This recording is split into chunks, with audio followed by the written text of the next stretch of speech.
Islamic short status کو subscribe کریں، like کریں، کمنٹ کریں اور شیئر کریں۔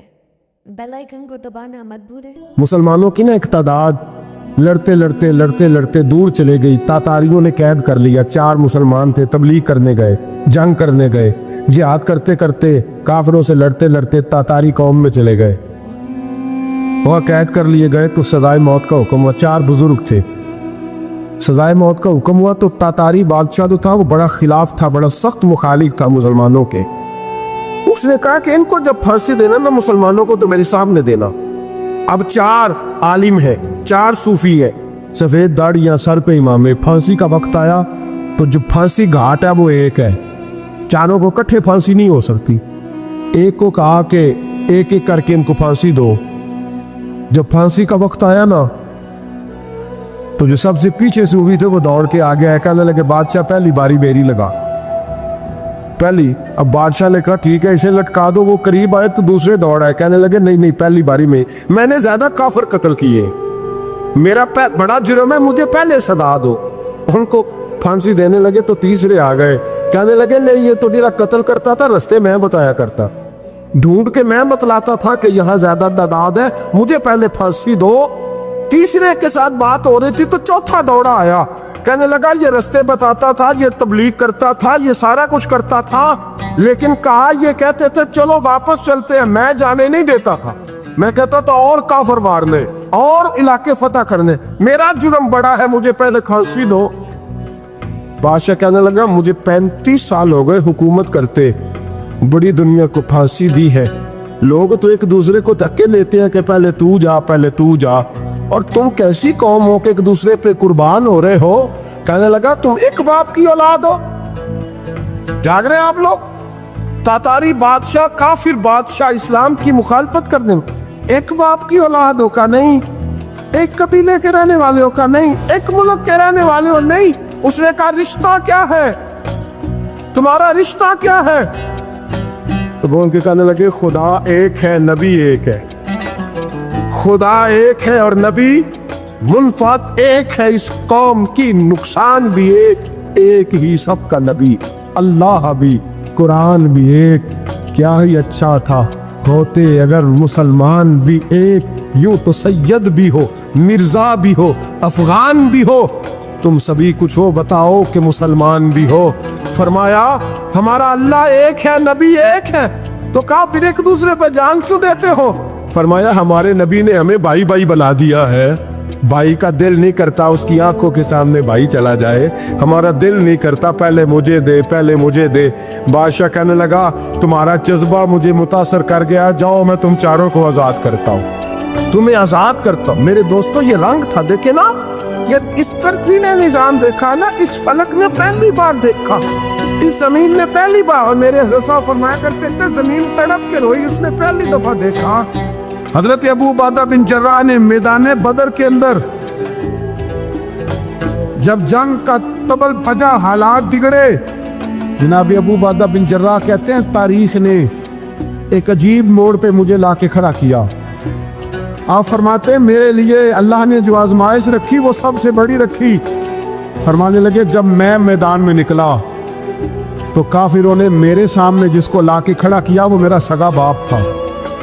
اب فرماتے ہیں اب مشکل بن گئی، عشق تیاگ دومی ایک برابر، تے عشق دا سیک بدھیرا، اگ تے ساڑے ککھ تے کانے، تے عشق ساڑے تن میرا، اگ دا دارو می تے پانی، کوئی دسے ہے عشق دا دارو کیڑا، بلے شاہ تھے کچھ بھی نہیں بچدا جتھے عشق ہوران دا ڈیرا۔ فرمانے لگے اب میرے لیے سامنے باپ، ادھر بیٹا۔ آپ فرماتے ہیں 2 رستے تھے، باپ بچاؤں یا رسول اللہ کا دین بچاؤں۔ ایک منٹ تھا فیصلہ کرنے کے لیے کہ ابا بچے گا یا دین بچے گا، کفر بچے گا یا اسلام بچے گا۔ فرماتے ہیں میں نے منٹ پورا نہیں سوچا، میں نے تلوار اٹھائی، باپ کی گردن کاٹ کے گرائی اور رسول اللہ کا دین بچا لیا۔ باپ کی گردن کٹ کے گری اور نبی پاک کا دین بچ گیا، بچا لیا رسول اللہ کا دین۔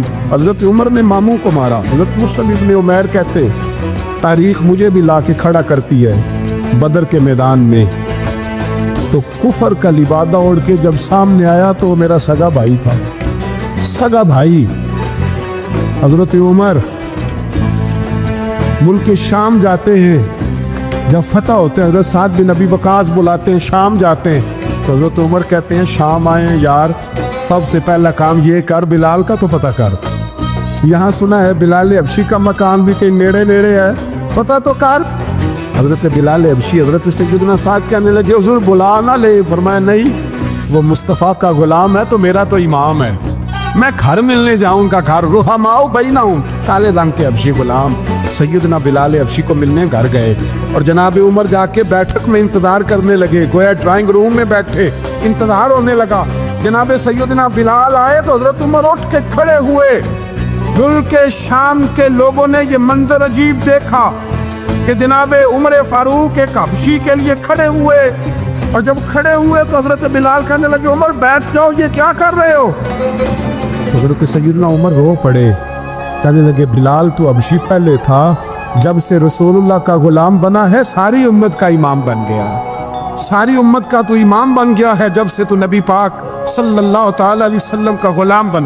بھائی یاد رکھے جب اشداء علی الکفار کی بات تھی تو اپنے سگے قتل ہو گئے، اور جب رحماء بینہم کی بات تھی تو پھر یہ نہیں دیکھا یہ حبشی ہے۔ توجہ ہے میری بات پر؟ جاگ رہے نا آپ لوگ؟ ادھر دیکھیں، پھر یہ نہیں دیکھا کہ یہ حبشی ہے، یہ رومی ہے، یہ کون ہے، پھر یہ دیکھا کہ یہ رسول اللہ کا غلام ہے صلی اللہ ہو۔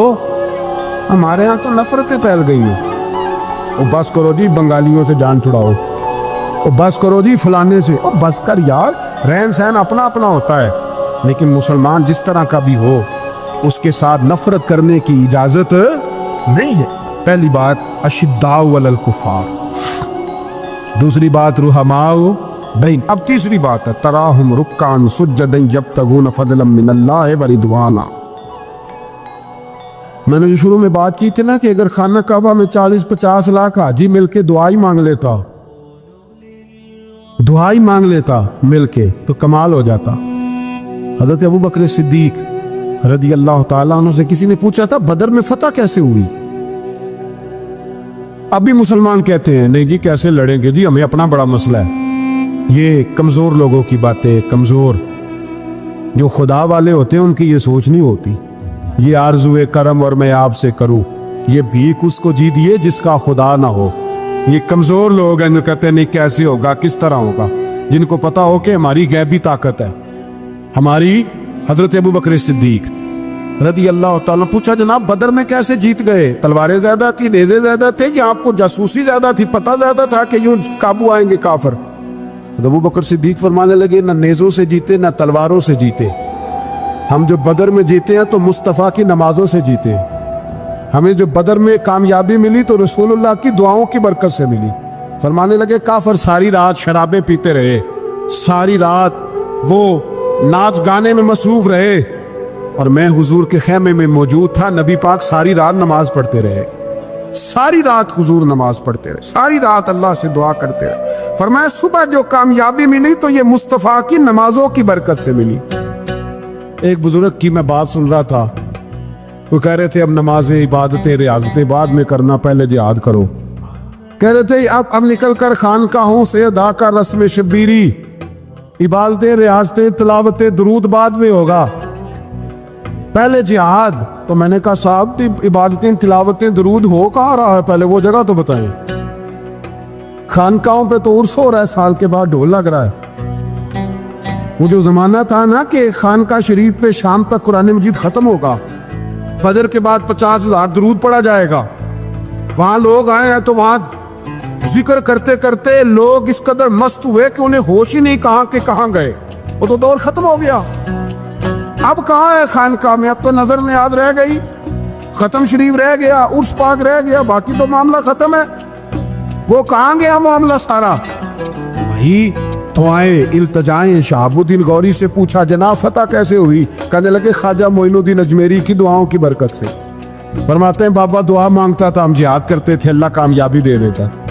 بھائی وہ عبادت، وہ ریاضت، وہ مسلمان جو رات کو اپنے رب کو منا لیا کرتا تھا، وہ اپنی عبادت کے زور پر اللہ تبارک و تعالیٰ کی بارگاہ میں آہو زاری۔ حضور نے فرمایا الدعاء صلاح المومن، دعا مومن کا ہتھیار ہے۔ دعا مومن کا، بول کے بتانا ہے، دعا مومن کا فرمایا مومن یہ ہتھیار چلا سکتا ہے، یہ ہتھیار کافر کے پاس موجود ہے۔ حضرت زید بن حارثہ رضی اللہ تعالیٰ عنہ کو نہ پکڑ کے کچھ کافر ان کو پکڑ کے لے گئے تو ایک درخت کے ساتھ باندھ لیا، کہنے لگے تمہیں قتل کریں گے، حضور کے صحابی ہیں رضی اللہ تعالیٰ۔ جب کافر آپ کو قتل کرنے لگا نا تو انہوں نے درخت کے ساتھ اچھی طریقے سے ٹانگیں باندھ لی، ہاتھ باندھ لیے، گردن باندھ لی، کہنے لگا بلا اپنے رب کو۔ حضرت زید رضی اللہ تعالیٰ عنہ فرمانے لگے میں تو شہید ہونے کو تیار تھا، لیکن تو نے آزمانے کا پروگرام بنایا تو ٹھیک ہے، میں پھر بلانے لگا ہوں اپنے رب کی مدد کو۔ اے اللہ مدد فرما۔ اس نے اتنی دیر میں تلوار نیام سے نکال لی، اے اللہ مدد فرما۔ اس نے جب تک دونوں ہاتھوں میں تلوار سونت لی، اے اللہ مدد فرما۔ جب تیسری بار آپ نے یہ کہا تو اس نے تلوار اٹھائی، کہا اللہ مدد فرما۔ حضرت زید رضی اللہ تعالیٰ عنہ کہتے ہیں جب چوتھی بار میری زبان سے لفظ نکلے، کافر کے ہاتھ میں تلوار تھی پر گردن بھی اس کی کٹ کے نیچے گر گئی، گردن کٹ کے اسی وقت نیچے گری۔ مجھے کسی نے کھولا، نہ مارنے والا نظر آیا، نہ گردن کاٹنے والا نظر آیا، نہ مجھے کھولنے والا۔ تو میں نے کہا آنے والے تو بتا تو سوئی تو کون ہے؟ تو کہنے لگے میں جبریل امین ہوں، میں جبریل امین ہوں، میں جبریل، مجھے دشمنوں نہ چھیڑو، میرا ہے کوئی جہاں میں، مجھے دشمنوں نہ چھیڑو، میرا ہے کوئی جہاں میں ابھی پکار لوں گا، نہیں دور ہے مدینہ۔ کہا جب تو نے، حضرت جبریل کہنے لگے جب تو نے پہلی دفعہ کہا نا اللہ مدد فرما تو میں سدرۃ المنتہا پہ تھا، مجھے حکم ہوا جبریل دیر نہ کرنا۔ فرماتے ہیں جب دوسری دفعہ تو نے کہا نا اللہ مدد فرما تو میں 7ویں آسمان پہ تھا، اور جب تیسری دفعہ کہا مدد فرما تو میں پہلے آسمان پہ تھا، اور فرمایا جب تو نے کہا چوتھی دفعہ اللہ مدد فرما تو میں تیرے سرانے کھڑا تھا، میں تیرے سرانے۔ تو بھائی اب تو اجتماعی دعا بھی نہیں رہی ہماری، اب تو یہ والا سوتا بھی، دیکھو اکبر الآبادی نے کہا تھا مصیبت میں بھی اب یاد خدا ہم کو نہیں آتی، دعا منہ سے نہ نکلی جیبوں سے عرضیاں نکلی۔ اب بھی ہم کہتے ہیں کریں گے بات، سفیر کو بلائیں گے، ہم نے کہا ہے اس کو تو مان جائے گا وہ آپ کی بات۔ وہ بچے کاٹ رہا ہے تو اس کو گھر بلا رہا ہے۔ ابھی تک ایک اتنا سا سٹینڈ کہ ان کا جو دفتر ہے سفارت خانہ وہ بند کر دیا جائے، اتنی بھی توفیق نہیں ہوئی۔ کہتے ہیں ٹھیک ہے شور شروع ہو رہا ہے بس چپ کر دیں گے سارے۔ خدا را خواب غفلت سے اٹھو، بیداری حاصل کرو، اور کچھ نہیں ہو سکتا تو کھل کے دعا تو مانگو ان کے لیے دعا تو مانگو۔ اللہ بڑا کریم ہے، وہ جب مدد کرنے پہ آتا ہے تو پھر بڑے بڑے کافروں کے مقابلے میں اپنے بندوں کی مدد فرماتا ہے۔ اور میں یہ پیغام دینا چاہتا ہوں عالم کفر کو بھی، یاد رکھے رب کریم جب مدد کرنے پہ آئے تو اکیلے حضرت ابراہیم اور ایک طرف پوری ملت ہو تو اللہ اپنے خلیل کو بچا لیا کرتا ہے۔ رب کریم کی رحمت کاملہ جب فیصلہ کر لیتی ہے تو پھر نمرود جیسے سپر پاور طاقت کو رب کریم مچھر سے مروا دیا کرتا ہے۔ اللہ تبارک و تعالی، یہ تو مسلمان کا دعا والا سوتا ہے، وہ نکل کر خانقاہوں سے ادا کر رسم شبیری، یہ تو تب ہوگا جب خانقاہ کے اندر کوئی ذکر فکر عبادت ہو رہی ہو، اور جب وہاں حال ہی کوئی نہیں، وہاں تو رقص و سرور ہے، وہاں تو بس جھوٹی تعریفیں ہیں، ہر آدمی نے ایک بندہ ساتھ رکھا ہوا ہے تعریفیں کرنے کرانے والا، وہ تو معاملہ ہی اور ہو گیا ہے۔ حضرت سیدنا مولا علی شیر خدا کرم اللہ تعالیٰ وجہہ الکریم ساری زندگی کہتے رہے اللہ علی نے میدان میں عمر گزاری ہے، اسے شہادت کی موت عطا فرما۔